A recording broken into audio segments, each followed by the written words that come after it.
What is up, my fellow top of the league merchants? How are we? It is Friday. It is Friday evening's Anfield Agenda news roundup, and your weekend has now officially started. Over the next few minutes, I'm going to be giving you what Jamie Carragher thinks Liverpool are missing in their squad at present. We're going to be bringing you the staggering amounts of money in Liverpool's new deal with Adidas kicking in next season, and a few updates around fitness, Trent Alexander-Arnold, Diogo Jota, and a few others ahead of the game against Arsenal coming up this Sunday at 4:30. Now, of course, I hope you got a chance to watch part one of our previews here on the channel. We chatted with Lee Gunner earlier on. That is up now. If you have a chance, please do have a look and let me know your thoughts. I'm going to be recording the preview, which will be out tomorrow morning for my starting 11 and score predictions. But until then, you know what I'm going to ask you to do, right? Let me know your thoughts below. Do drop a like if you enjoy it, but most importantly, don't forget to hit that subscribe button. So I did start off by saying that Jamie Carragher still believes that Liverpool are missing something, and that something is an X factor. So this is what Carra had to say when comparing the full strength of Liverpool, Arsenal and Manchester City starting 11s. The title rivals have more quality in a particular area. Liverpool are short of a Martin Odegaard, a Phil Foden or a Kevin De Bruyne style attacking midfielder, that X factor in the middle of the park who elevates a side to the next level.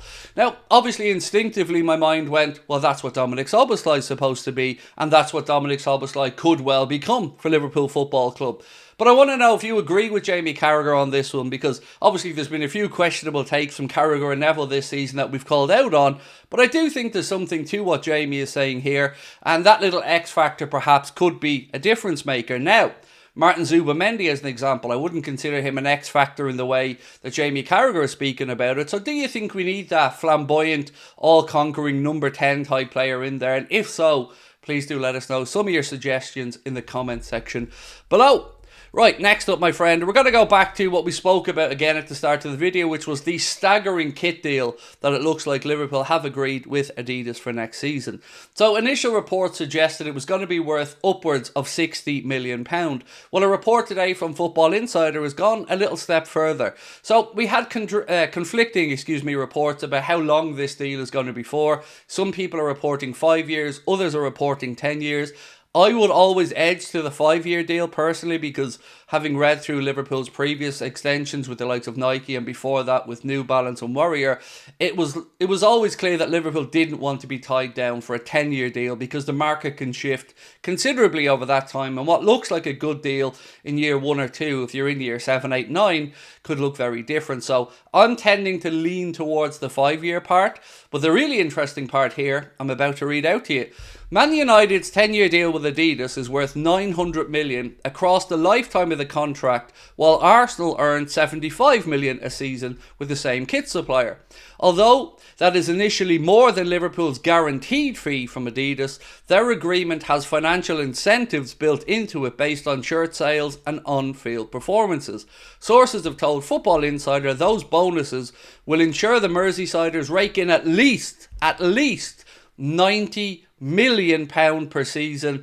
Currently the same as Manchester United, earning potentially more than that figure depending on success over the coming years. So this to me means even more so, more than ever, John, now is the time to find that wallet and start stacking up. Maybe we could tie this in together with what Jamie Carragher said.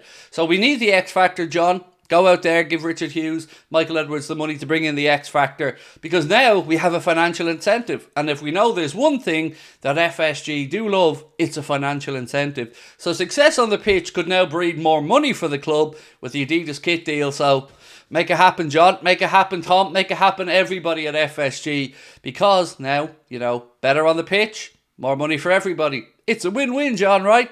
So get moving on that one. But look, jokes aside, that is a staggering amount of money each year to be coming into the football club. Obviously, as an Adidas fan, I'm over the moon to have the three stripes back with the Reds next season. But let us know your thoughts below. Happy about it?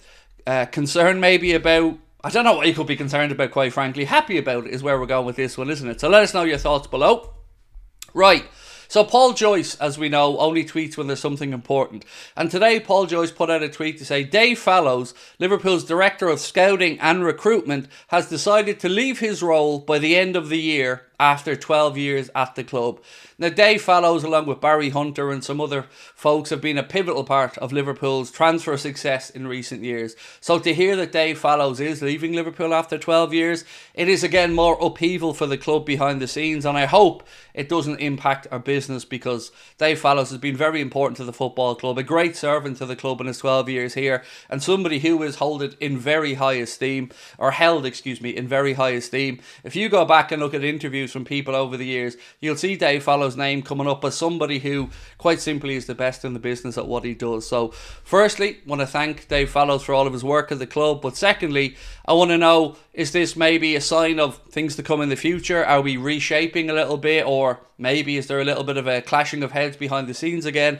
I don't know, but it's never good news to hear a long-serving person at the club like Dave Fallows has decided to move on. Although, again, I want to reiterate, we wish him nothing but the best in his future endeavours.